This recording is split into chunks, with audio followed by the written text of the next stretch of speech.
اب آ جائیں وہ آپ نے زلفوں کی بات کی جی، وہ بات میں نے کیا کی ہے ذرا اس میں مجھے بتائیں تاکہ ہمیں پتہ چلے کہ ہمارے نوجوانوں کی جو کالج اور یونیورسٹی سے جو تعلیم بھی حاصل کرتے ہیں تو ان بیچاروں کی ابھی کامن سینس بھی اتنی ڈیولپ نہیں ہوئی کیونکہ یہاں پہ تعلیم ہے تربیت کوئی نہیں ہے. کیا میں نے بات کی تھی وہ ذرا بتائیں. آپ نے کہا تھا کہ جو میں نے گیٹ اپ اپنایا ہے یہ لوگوں کے لیے اپنایا تھا کہ لوگ دین کی طرف راغب ہوں مجھ طرف دیکھ کر. اور یہ جو آپ سے پوچھا گیا زلفیں آپ نے رکھی یہ دو سوال ادا ہو گئے. ہاں زلفوں کے بارے میں آپ نے بات کی تھی وہ دوسری بات میں زلفیں آپ نے کہا جی زلفیں جو رکھی ہیں یہ بھی میں نے کوئی شوق سے نہیں رکھی ہے اس لیے رکھی ہیں کہ گیٹ اپ ہے اپنایا ہوا ہے. اور زلفیں رکھنا کون سی آسان ہے؟ زلفیں رکھنا ایسے ہے جیسے کتا پالنا. زلفیں رکھنا ایسے ہے جی جی کتا پالنا. جی جی دیکھا نا غلط بات کر دی.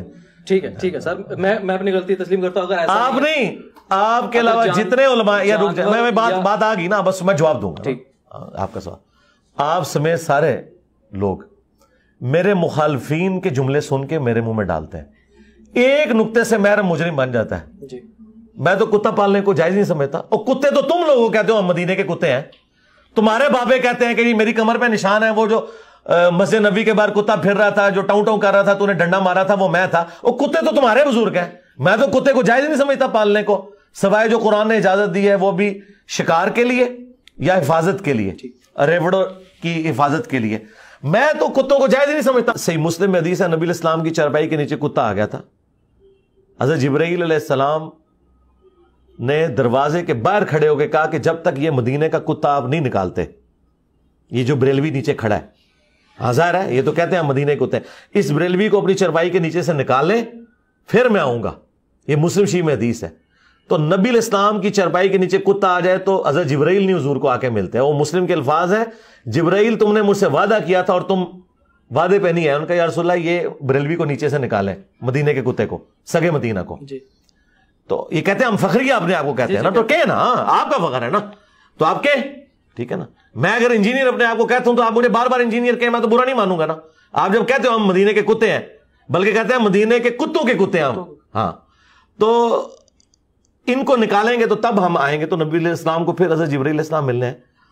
تو یہ کتا تو ان کا معاملہ ہے. میں نے زلفوں کے بارے میں کہا تھا کہ زلفیں رکھنا ایک پالتو جانور رکھنے کے مترادف ہے جس طرح آپ کو اس کی کیئر کرنی پڑتی ہے. ایک بھینس پالتے ہیں آپ یا آپ مرغی پالتے ہیں تو اس کی آپ کو کیئر کرنی پڑتی ہے.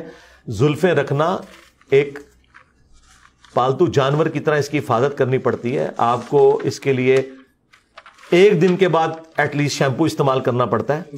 ان کے بزرگ تو جوؤں سمیت ہی گزارا کرتے ہیں نا. ہم نے جوئیں تو نہیں رکھنی کیونکہ وہ کہتے ہیں جی جو گردی سی تو پھر دوبارہ رکھ لیندے سن. تو آڈے بزرگ تے انہوں نے کیڑے پیڑے نے دنیا چ بھی آخرت چ بھی انشاءاللہ پون گے مرنے تو بعد بھی. یہ تو کیڑے نا میں کیڑے والی جو زلفاں نہیں رکھنی ہے میں رکھنی ہے صاف ستھریاں. تو میں نے یہ مثال دی تھی کہ یہ زلفیں رکھنا ایسے ہے. اور یہ میں نے کس کی زلفوں کی بات کی تھی؟ اپنی زلفوں کی. میری زلفوں کے ساتھ اگر آپ کو اتنی عقیدت ہے کہ میں اس کی کسی جانور سے مثال دیتا ہوں تو آپ سمجھتے ہیں میری گستاخی ہو رہی ہے. تو میں اپنی گستاخی خود کر رہا ہوں نا. اچھا اس میں نبی علیہ السلام کی زلفوں کا تو کہیں ذکر نہیں ہے. میں نے تو اپنی بات کی ہے. ٹھیک ہے اپنے لیے کوئی بندہ بات کرتا ہے اس سے اس کا کیا لینا دینا. تو اس طرح کی جب کوئی مثال بیان کرتا ہے اس طرح کوئی کسی کے اوپر فتویٰ نہیں لگتا ہے. اس کا کوئی اینڈ نہیں. اور اگلی بات الیاس قادری صاحب نے بھی اپنی کتاب میں لکھا خادم رضوی صاحب نے بھی کئی بار بیان کیا کہ جی وہ تاتاریوں کی اولاد میں جو تگودار خان تھا وہ مسلمان اس لیے ہوا کہ وہ ایک اس وقت کے صوفی بزرگ کو ملنے گیا اور وہ بزرگ بلکہ بزرگوں کو اس نے اپنے دربار پہ بلایا تو انہوں نے بزرگوں سے پوچھا کہ تمہاری داڑھی کے بال جو ہیں یہ بہتر ہیں یا میرے کتے کی دم.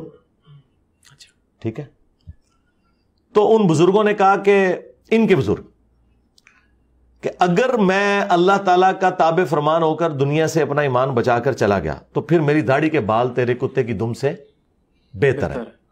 اور اگر میں اللہ کا نافرمان ہو کر مرا تو تیرے کتے کی دم میری داڑھی کے بالوں سے بہتر ہے. اور تمہارے بزرگ تو کتے کی دموں کو اپنی داڑھیوں سے بہتر کہتے تھے. جاؤ انہیں کہا دی خبر لو میں تہاڈی دائی ہاں. میرے تو تہاڈے ٹیڈ بھی نہیں چھپے نہ تہاڈے مرے ہوئے دے نہ زندے دے. اور یہ واقعات سنا کہتے ہیں سبحان اللہ بزرگوں نے کتنی معرفت کی گل کی تھی. اور تہاڈے بزرگ تے اپنی داڑھی نو کتے دی پوچھل کھاون تے وہ ولی اللہ تے میں تو اس بڑا ولی اللہ. میں نے تو پھر بھی ایک پیٹ کی بات کی تھی کیا بات سر، وضاحت ہوگی، وضاحت ہو گئی. اس کے بغیر تو منجی نہیں ٹھکنی بریلویوں کی. کیا بات. تو میں کہتا ہوں سوال کریں، منجی ٹھکوا کے لے کے جائیں، پھر قیامت تک ٹائم ہے. ہمارے پاس یہاں کئی لوگ ہیں بعد میں بریلوی مفتیوں نے کہا تسی کیوں گئے ہو، وہ سانو پتہ ہے ہر گل دا جواب دے دینا، تسی نہ جایا کرو دے کول. یہ مرزا شاہ زیب کو کہا چھوٹو نے. اچھا ہاں وہ ایک چھوٹو ہے نا جو سبحان اللہ پڑھا تھا چشتی رسول اللہ کے پیچھے، وہ چھوٹو مفتی، اس نے کہا وہ کیوں جانتے ہو جواب دے دینا جی ہر گل دا، تسی جا ہی نہ کرو. جیسے قرآن میں آتا ہے نا کہ لا تسمعوا لهذا القرآن والغوا فيه لعلكم تغلبون، جب قرآن پڑھا جائے شور مچا دیا کرو، اسی طرح تم قرآن پر غالب آ سکتے ہو، کیونکہ قرآن تو ہر بات کا جواب دے دیتا ہے. لیکن سننا نہیں جانا نہیں. تو انہوں بڑی گالاں پینیاں نے آج. ہاں تو اسی بزرگاں دی داڑھی نو کتے دی پوچھل بنا کے جا رہے ہو تو. اور یہ خود لکھیا ہوا ہے الیاس قادری صاحب نے، یہ رسالہ چھاپا ہوا ہے پاپا جانی نے. انہوں نے کہا دیکھو بابا جی کتنے پہنچے نے، اوے باباؤں کے بابا آ گئے آپ. ہاں